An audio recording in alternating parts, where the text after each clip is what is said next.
Donald Sterling brought the race discussion back into our living rooms, but how do we have a discussion about race when everyone is so quick to call others racists? And who are the real racists in America today? Have we changed how we think about freedom of speech, thought, private conversation? Well, Rusty Humphries of the Washington Times releases his video commentary on the Sterling situation tomorrow, and he joins us now to give us a sneak peek. Welcome back to the show, Rusty Humphries. Thank you, Dr. Gina. I appreciate it. Good to have you with us. And I think one of the things that there's so much conversation on this, and I, of course, want to get your take, but there are conversations everywhere on a continuum of he shouldn't be punished at all, we should throw the book at him, he should have been fired, he shouldn't have been fired. What is your best guesstimation as what should have truly happened with Donald Sterling? You know, here's my problem with this. This is a guy that I don't like. I don't like his team. I don't like him. I don't like what he said. I don't like the way he looks. I don't like his mistress. I don't like anything about this. However, this was a guy that was having a fight with his girlfriend. She's pushing all of his emotional buttons. She's setting him up, and he says something stupid, something that he shouldn't have said during the heat of an emotional moment, and now we're going to destroy this guy's life. We're going to take away his team. They're going to fine him $2.5 million. I'm sorry, what happened to the days of free expression? And again, you don't have to like what he said, but you've got to be nervous that we're going to take a private, illegally recorded conversation, for what I believe, because, oh yeah, he wanted that kind of conversation recorded. We got to be very careful of this slippery water slide slope that we're about to go down if we're going to take this guy out.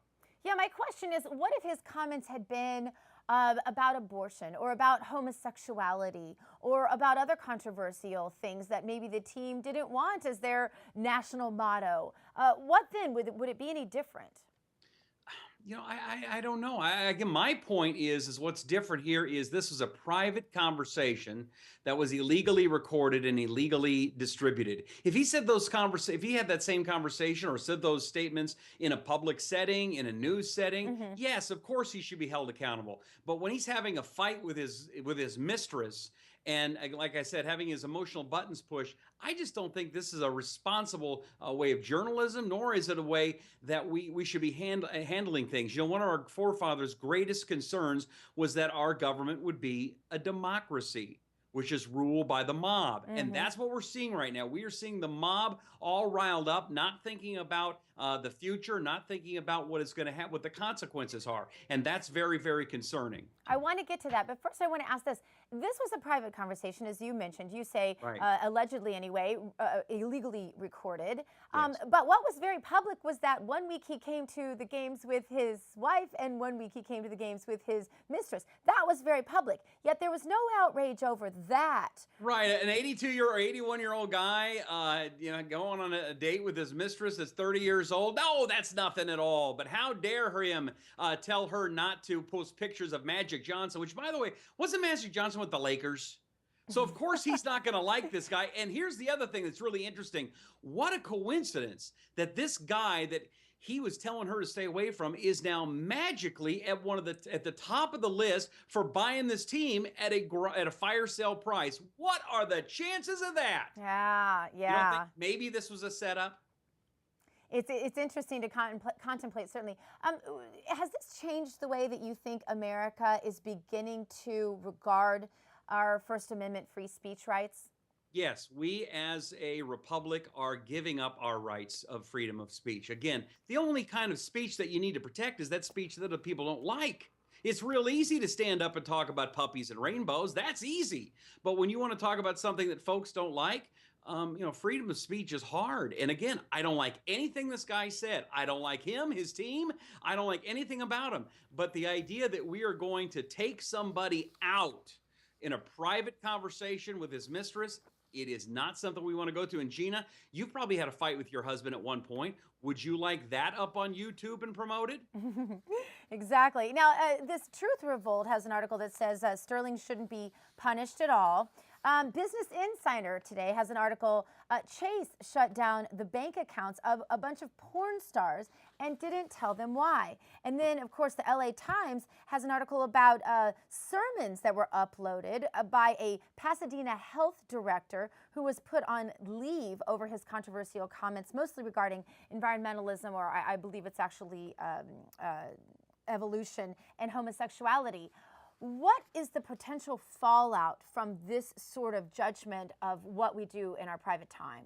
Well, I think I can now record anybody's conversation and goad them into anything I want and then post that online and ruin their lives. Why not? Why not? One other thing that I think we need to talk about is the racism. This man, I guess, was a registered Republican, but gave most of his money to left-leaning organizations and left-leaning politicians. I mentioned in my monologue that I've seen this pattern before of a publicly righteous philanthropy sort of attitude, but behind the scenes, somebody who is the most brutal racist I've ever seen. And it was on the other side of the aisle, and it always surprised me then how this utility attitude then translated so nicely into votes for those same people who were the ones committing the racial slurs. Who are the real racists in our society today, Rusty? Yeah, that's a good question. I don't want to do any kind of blanket statement. I have seen what you're talking about happen quite a bit. It's the word is, I guess, if you intend or you appear to be non-racist, even though you are, as long as you're, giving money to the right folks and saying the right things, that's all that really matters. Sticks and stones may break my bones, but words can always hurt me is the new lesson, unless, of course, you're saying good liberal things and then you get away with it. I always also like to come back to the business implications. You mentioned the money trail here, and that is certainly an interesting theory. What does this mean for businesses that are going to be held to these same standards? Again, all of these things are we're opening a new Pandora's box here. The day that free expression died, you can't say anything anymore. And again, I'm very afraid that you can illegally tape phone calls and play them and have your life destroyed. This is a dangerous, dangerous precedent we're setting.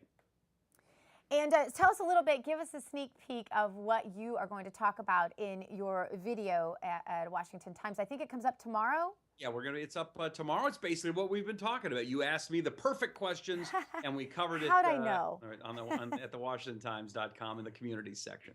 All right. Rusty, so tell us one more thing. As we're looking down the road, what do we need to be careful of as consumers of this sort of sensationalism in media? Somebody who's been in media for so many years as you have, and somebody who has a good eye on what consumers are going to bite on. I mean, there's a lot of news this week. We had last week, we had the Benghazi hearings. We had a lot of things happening, and yet the focus has been on this very sensational portrait of a man in his private conversation who's a lot of money involved, all of that. Give us an idea what to watch for as consumers of news, and how can we be proactive in, I guess, not promulgating something that is ultimately an assault on our First Amendment rights? Well, the first thing, how to be proactive, is to not fall in for this stuff. I mean, what I'm saying is dangerous. By standing up against the mob, by standing up against, how quickly they went to destroy this guy. That's dangerous, standing up against this mob mentality. And you could be next. I mean, that's the thing that everyone, especially a white guy, really needs to think about when they're commenting on these things, correct? I am? Oh, sorry. I didn't notice. But see, and I don't care what race, creed, color, religion you are. I care about, the content of the character. Who are you as a person? And Donald Strickland is a piece of garbage. Or Sterling, he's a piece of garbage. I couldn't care less about him. So it certainly isn't anything to do with his race. But, we as a nation need to follow what our forefathers believed in, and that was to not follow this mob mentality. It is very, very dangerous. And so we need to all stand up and say enough is enough, and no, what Sterling said was wrong, but we can't just fall into these traps. Should we have just should we have just suggested that viewers maybe let nature take its course and let the fallout fall where it may have fallen, and ultimately figured that Sterling would have gotten his? Is that what your ultimate answer is here, Rusty? Sterling may not have gotten his. I mean, that's the hard thing Yeah. about the God's plan or karma or whatever it is. We can't control that, but that we do need to use morals and ethics when it comes to our freedoms. And it's not easy to stand up for the First Amendment sometimes. It's not easy to do what's right, but that's what we should be striving for, I think. All right, Rusty, thank you so much for being on Smart Life today. We will look for your commentary in the Washington Times tomorrow. Thanks so much, Rusty. We appreciate you. Thank you. All right.